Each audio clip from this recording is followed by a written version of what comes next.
दोस्तों, जब हम रॉकेट के बारे में सोचते हैं तो हमारे दिमाग में विशाल स्पेस शिप्स और दूर की गैलेक्सीज की इमेजेस आती हैं।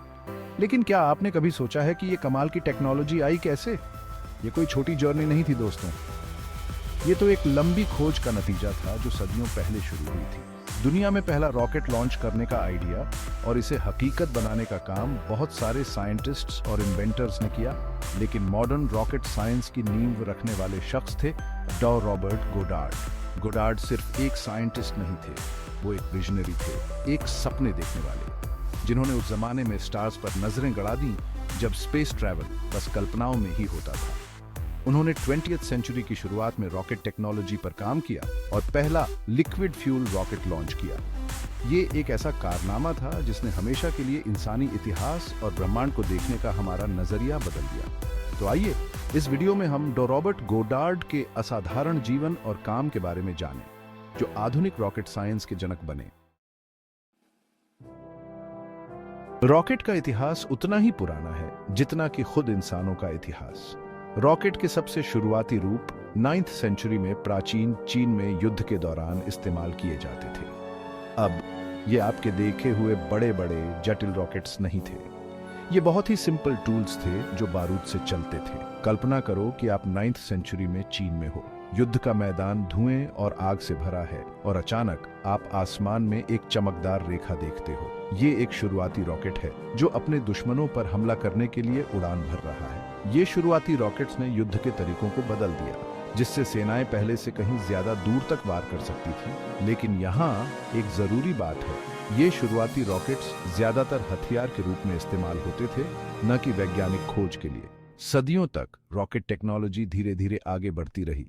अलग अलग संस्कृतियां इसे आतिशबाजी और संकेत भेजने जैसे कामों के लिए इस्तेमाल करती रही। हालांकि 20वीं सेंचुरी की शुरुआत में डॉ रॉबर्ट गोडार्ड के आने से सब कुछ बदल गया। गोडार्ड एक अलग तरह के विचारक थे। वो रॉकेट्स को सिर्फ हथियार मानने से इनकार करते थे। इसके बजाय उन्होंने उनमें एक ऐसी ताकत देखी जो पहले किसी ने नहीं देखी थी, ब्रह्मांड को जानने की ताकत। ये एक बहुत बड़ा बदलाव था दोस्तों। यही वो पल था जब रॉकेट युद्ध के एक औजार से बदलकर वैज्ञानिक खोज का एक जरिया बन गया, जिससे इंसानों के लिए स्टार्स तक पहुंचने का रास्ता खुला। रॉबर्ट गॉडर्ड का जन्म 1882 में हुआ था, जो एक्सप्लोरेशन और नए आविष्कारों के युग में था। लेकिन गॉडर्ड के बारे में जो बात मुझे हमेशा से अच्छी लगी है वो ये है कि कैसे उनकी कल्पना शक्ति उनके आसपास की दुनिया की सीमाओं से परे जाती थी। एक छोटे बच्चे के रूप में गॉडार्ड को साइंस फिक्शन बहुत पसंद थी, खासकर H.G. वेल्स की लिखी हुई। कल्पना करो कि एक छोटा सा गॉडार्ड है जो वेल्स की the War of the Worlds जैसी किताबों में खोया हुआ है, उन संभावनाओं के बारे में सोच रहा है जो इस ब्रह्मांड में छिपी है। ये कहानियां गॉडर्ड की कल्पना शक्ति के लिए एक चिंगारी थीं, जिसने उन्हें उन सवालों के बारे में सोचने पर मजबूर कर दिया जो उस समय ज्यादातर लोगों को बेतुके लगते थे। वो स्टार्स की तरफ देखता और सोचता, क्या होगा अगर हम ऐसे रॉकेट्स बना सकें जो हमें वहां तक ले जा सकें।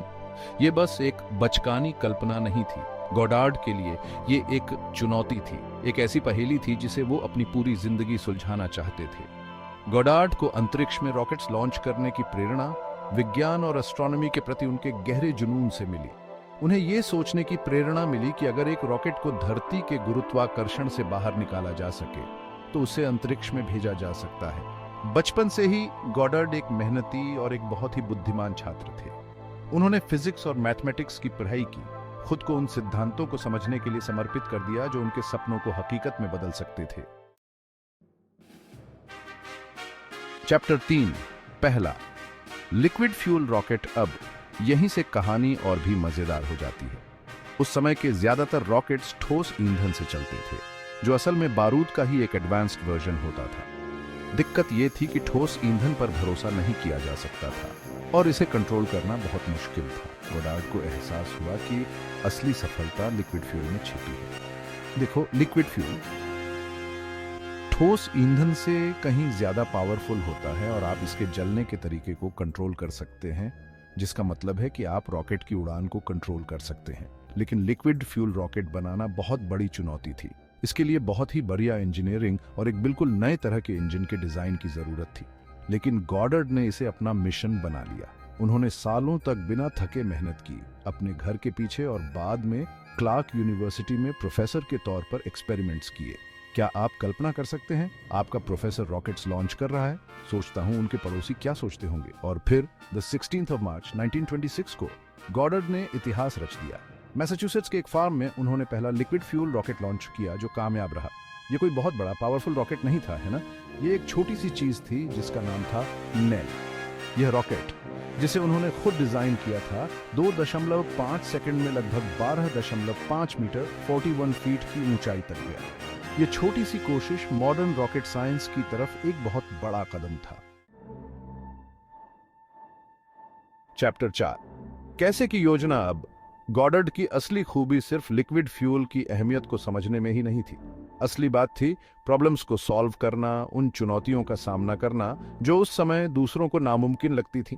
देखिए, गॉडर्ड को लिक्विड फ्यूल रॉकेट बनाने के लिए बहुत सारी मुश्किलों का सामना करना पड़ा। उन्हें सही फ्यूल मिक्सचर खोजने की जरूरत थी, एक ऐसा मिक्सचर जो काफी पावरफुल हो और साथ ही स्टेबल भी हो।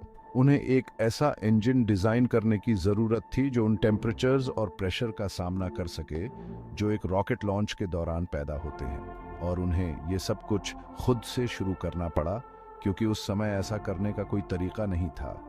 लेकिन गॉडर्ड ने हार नहीं मानी। उन्होंने सैकड़ों टेस्ट्स किए, हर बार अपनी गलतियों से सीखते हुए। उन्हें रास्ते में बहुत सारी बाधाओं का सामना करना पड़ा, लेकिन उन्होंने कभी हार नहीं मानी और धीरे धीरे लगातार कोशिश करते हुए उन्होंने तरक्की की। उन्होंने रॉकेट्स को ज्यादा ऊंचाई तक पहुंचाने के लिए लिक्विड फ्यूल का यूज करने का तरीका सोचा, क्योंकि ठोस ईंधन वाले रॉकेट्स ज्यादा दूर तक नहीं जा सकते थे। उन्होंने कई एक्सपेरिमेंट्स किए जिसमें उन्हें कई बार नाकामी का सामना करना पड़ा, लेकिन उन्होंने अपने प्रयास जारी रखे और आखिरकार कामयाब हुए। उन्होंने अपने रॉकेट्स के ट्रेजेक्टरी को कंट्रोल करने के तरीके खोज निकाले, उन्हें स्टेबल रखने और यह पक्का करने के तरीके कि वे सीधे उड़ान भरें। और इस प्रक्रिया में उन्होंने बिल्कुल नए एरियास में कदम रखा। उन्होंने ऐसी खोजें की जिन्होंने बाद में आने वाले रॉकेट साइंटिस्ट्स की पीढ़ियों को रास्ता दिखाया।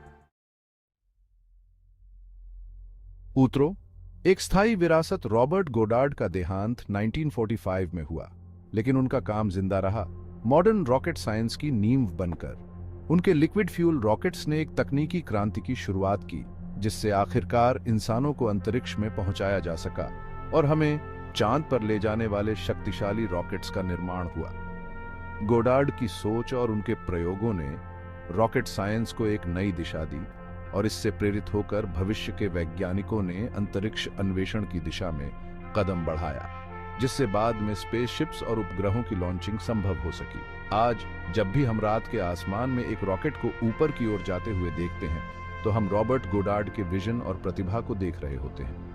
उन्होंने हमें न केवल स्टार्स तक पहुंचने के लिए टूल्स दिए, बल्कि सपने देखने की हिम्मत करने, सीमाओं को आगे बढ़ाने और नामुमकिन को मुमकिन बनाने के लिए भी प्रेरित किया।